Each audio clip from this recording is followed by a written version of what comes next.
کہ اب اگر یہ سرکریک میں جا کے اس قسم کے بیانات دے رہے ہیں تو ہمیں اس طرف سے بالکل غافل نہیں ہونا چاہیے، اور ہمیں کسی بھی ایڈونچر کے لیے اس دفعہ سرکریک کی ڈائریکشن سے بھی احتیاط اور محتاط رہنے کی ضرورت ہے۔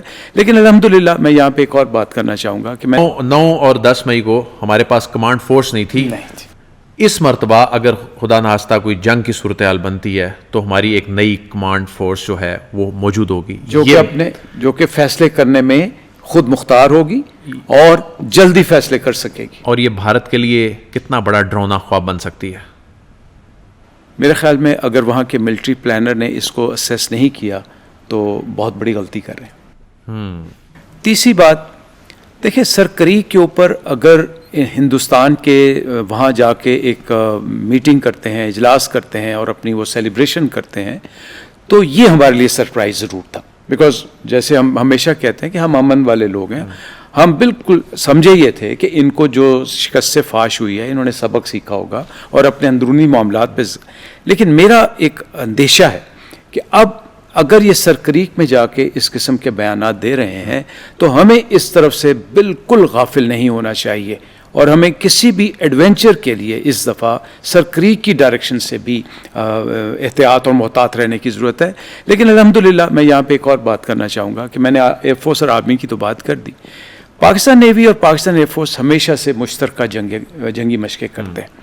ہمارے مسرور بیس پہ جو فائٹر اسکواڈن ہے اس کی اسٹرینتھ ہی یہ ہے کہ وہ ہم نیوی کے ساتھ ڈیڈیکیٹڈ رکھتے ہیں، اور ہمارے جو آپریشنز پلان ہیں جو بھی ہیں اس کی ڈیٹیل میں جانے کی بجائے وہ چولی دامن کا ساتھ ہے۔ اب جو JF-17 ایئر کرافٹ کو آپ نے یوٹیلائز کیا ادھر نارتھ میں اور سینٹر میں جہاں سے آپ نے لانگ رینج ویپن استعمال کیے، تو میں اشارتاً یہی بات کرنا چاہوں گا کہ اگر وہی J-10 ایئر کرافٹ اگر آپ ساؤتھ میں لے جائیں تو پھر ہندوستان کو وکرانت ایئر کرافٹ کیریئر اندر لانے کی شاید سوچنا پڑے گا اس کو۔ یعنی پاکستان نیوی کا اور ایئر فورس کا وہاں ایک ایسا لیتھل کمبینیشن آپ بنا چکے ہیں کہ وہ سمندروں میں آگے آنے کی جرت کرے گا اگر تو اس کو بہت بڑا نقصان اٹھانا پڑے گا۔ میری اطلاع کے مطابق میں غیر مصدقہ اطلاع ہے، میں غلط بھی ہو سکتا ہوں، لیکن جو میں نے سنا ہے کہیں سے میں دیکھ رہا تھا وہ یہ کہہ رہے تھے کہ انڈین نیول چیف اس پہ تذبذب میں تھے اور انہوں نے اپنی لیڈرشپ کو بتایا ہے کہ یہ کمبینیشن جو پاکستان ایئر فورس اور پاکستان نیوی کا اسپیشلی جو انہوں نے ڈیمونسٹریٹ کیا ہے ایئر ٹو سرفیس کا، سو وہ ایئر ٹو سی میں اگر کرتے ہیں تو اس میں ہمیں تھوڑا سا سوچنے کی ضرورت ہے کہ وہ اس سے پہلے صرف ہمارے معراج جہاز تھے جو 160 میسائل کے ساتھ کرتے تھے، اس وقت بھی الحمدللہ وہ کبھی آگے نہیں آئے، لیکن اب لانگ رینج ہونے کی وجہ سے پرابلی ہندوستان نیوی کو سوچنا پڑے گا۔ DGISPR نے حالیہ دنوں میں ایک بیان دیا، انہوں نے کہا کہ اس مرتبہ اگر بھارت کی جانب سے کوئی ایسا مس ایڈوینچر کیا جاتا ہے تو اس کی سوچ سے بڑا رسپانس دیا جائے گا۔ کچھ سیکیورٹی ذرائع یہ کہہ رہے ہیں کہ اس مرتبہ اگر اٹیک ہوتا ہے تو بھارت کو صرف یہاں سے نہیں، اس فرنٹ سے نہیں، اس کو بیک سائڈ سے بھی اٹیک کا سامنا کرنا پڑ سکتا ہے۔ یہ کیا کوئی بنگلہ دیش والی سائڈ سے کوئی اٹیک، کوئی کلکتہ اس جگہ پہ کوئی اٹیک ہو سکتا ہے جو اپنے دفاع کے جواب میں پاکستان کر سکتا ہے؟ دیکھیں، ہم کون ہوتے ہیں دوسرے ملکوں میں لڑائیاں لڑانے والے؟ ہم تو بڑے پرامن لوگ ہیں۔ ان کا کہنے کا مقصد شاید کچھ اور تھا، ہم کسی اور دوسرے ملک کو اس میں نہ شامل کرنا چاہیں گے۔ ہاں، کوئی اپنی جو صلاحیتوں کے مطابق اور اپنے پرانے بدلے ٹھیک کرنے کے لیے اگر آنا چاہے گا تو ہم ان کو مشورہ ضرور دیں گے۔ سو ہم ایک ایسا ملک جس کے اوپر غاصبانہ حملہ ہوگا یا غاصبانہ سوچ ہوگی اس کو ہم ضرور کریں گے، لیکن ایک بات تو تسلیم شدہ ہے کہ ہندوستان ہمیشہ سے وہ ملک رہا ہے جو اگر آپ اس کے متی بن جائیں، اگر آپ اس کی اسٹریٹجی لائن ٹو کر لیں تو وہ آپ کے ساتھ ہے، ورنہ نہیں۔ سکم دیکھ لیں، بھوٹان دیکھ لیں، نیپال دیکھ لیں، بنگلہ دیش دیکھ لیں، سری لنکا دیکھ لیں، کون سا ملک ہے جو کہ اس کے شر سے محفوظ ہے؟ کوئی ایسا ملک نہیں۔ تو پیچھے سے آنے کا مطلب میرے خیال میں، مجھے اس کی ڈیٹیلز تو نہیں پتا، بٹ جو میں سمجھتا ہوں کہ اس وقت شاید ہم کچھ ایسی اسٹریٹجی بھی بنا رہے ہیں کہ ہم اپنا سدرن فلینک اور مضبوط کریں، اور جب آپ سدرن فلینک مضبوط کرتے ہیں تو اس میں عادل بھائی دو باتیں، ایک تو ان کا جو میری ٹائم کوسٹل لائن ہے وہ 7200 کلومیٹر کے قریب ہے، آپ کی میری ٹائم 1000 کے قریب بنتی، 970۔ اس کے بعد جو ان کی انڈسٹریل اسٹیٹ ہے وہ 200 کلومیٹر پہ جاتی. تو وہ جو 200 کلومیٹر کی ورنیبلٹی ہے وہ بہت زیادہ ہے. اور وہ میں سمجھتا ہوں اگر D G S P R صاحب نے صحیح فرمایا تو شاید وہ اس طرف اشارہ ہو سکتا ہے, اس کی ہمارے پاس صلاحیت ہے.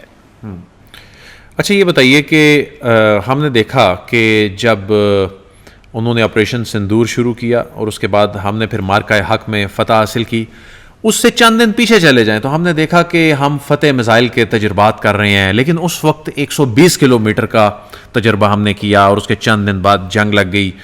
ہماری دفاعی تیاری جو ہے وہ اس مرتبہ پہلے سے زیادہ نظر آ رہی ہے. اس مرتبہ تو ہم نے 750 کلومیٹر رینج کا میزائل جو ہے ٹیسٹ کیا ہے.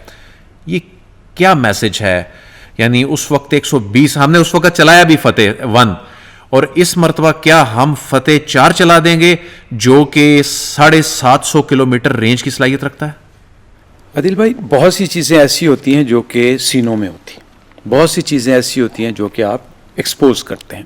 اب جو آپ نے بتایا, میں ابھی ایسے آتے ہوئے دیکھ رہا تھا, میں آپ کی وجہ سے یہ دیکھنا چاہوں گا. آپ کے پاس نصر جو آپ پہلا میزائل ہے, پھر ابدالی ہے, پھر غزنوی ہے, فتح کی میں نے ابھی بات نہیں کی, پھر شاہین 1 ہے, شاہین 2 ہے, شاہین 3 ہے, بابر 1 ہے, بابر 2 ہے, بابر 3. میں ان کی رینجز نہیں بتا رہا, میں ان پہ یہ بھی نہیں بتا رہا کہ یہ کتنے کلومیٹر دور تک جا سکتے ہیں. میں چند ایک اشارے ضرور بتاؤں گا.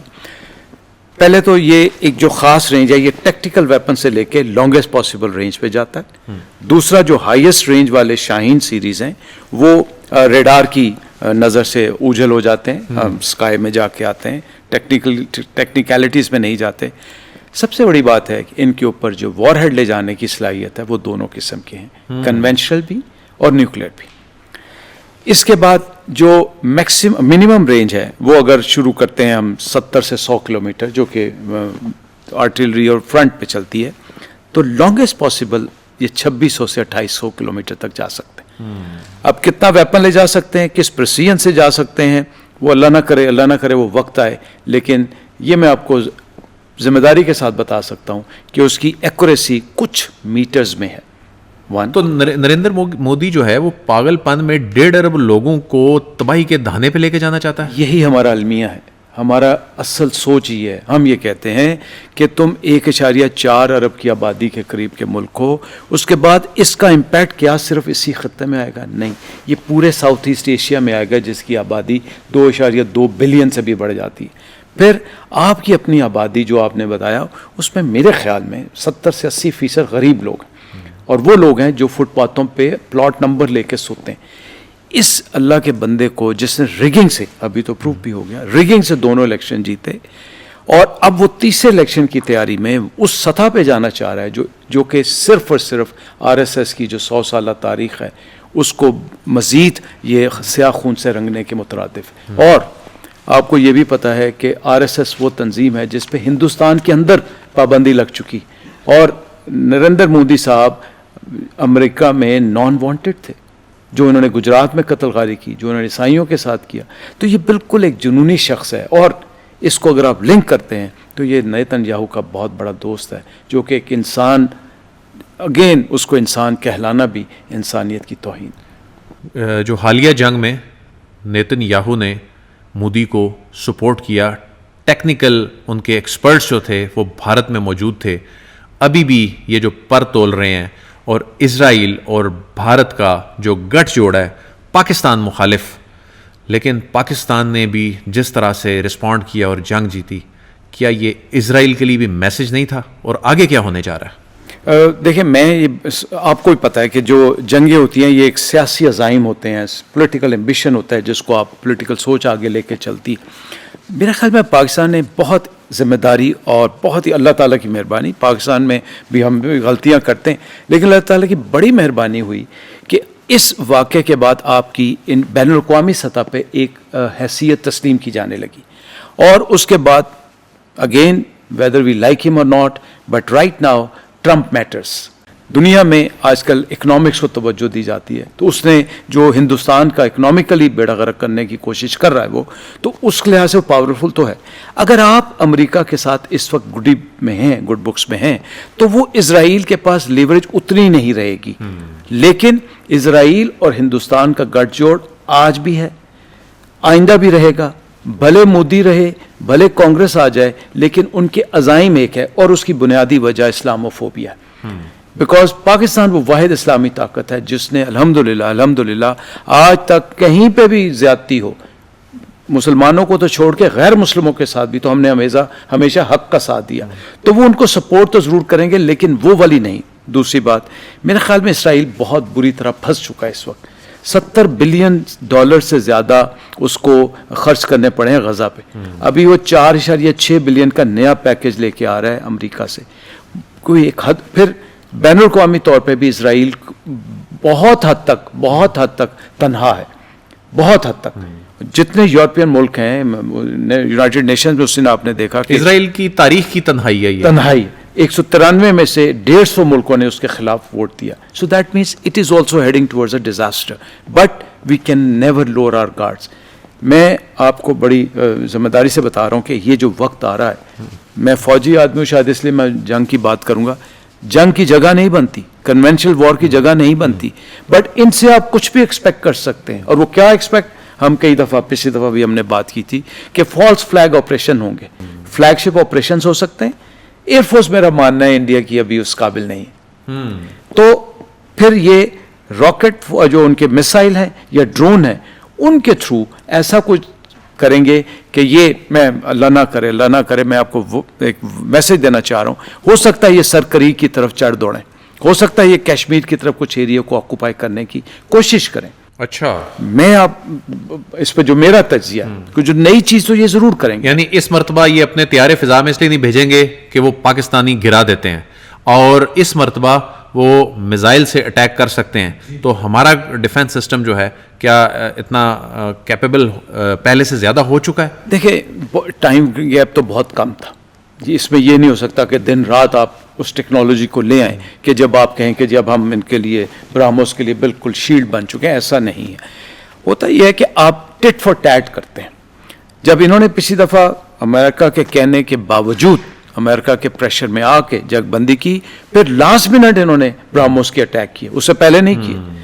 سو پاکستان اس دفعہ اس چیز کو کیٹر کرتے ہوئے اپنے کارڈز پہلے سے کھیلے گا. اچھا, اس مرتبہ پاکستان اپنے کارڈز پہلے کھیل دے گا. میں تو یہ کہتا ہوں کہ سر آپ کو ابھی سے یہ ڈکلیئر کر دینا چاہیے کہ ہماری سالمیت کے اوپر اگر تم نے سوچا تو اب ہم پری ایمپٹیو کیوں نہیں کریں گے. ہمیں حق پہنچتا ہے کہ اگر آپ ہمارے ملک کے اوپر اس طرح کی انتشار پھیلائیں گے تو اس دفعہ ہم بھی پری ایمپٹیو کر سکتے ہیں, لیکن ہم کبھی کریں گے نہیں. لیکن ہمیں تیار رہنا چاہیے. 1 سیکنڈ, میں یہ مانتا ہوں کہ جو اس وقت پاکستان کی پوزیشن ہے, ہمیں وقت کا انتظار کرنے کی بجائے بین الاقوامی طاقتوں کے پاس جانا چاہیے, ان کے پاس یہ پروف لے کے جانا چاہیے. اس نیریٹو کو جو ہم نے بعد میں بھیجا تھا اس دفعہ ابھی سے شروع کر دینا چاہیے تاکہ دنیا کو ہم پہلے سے ہی بتا سکیں.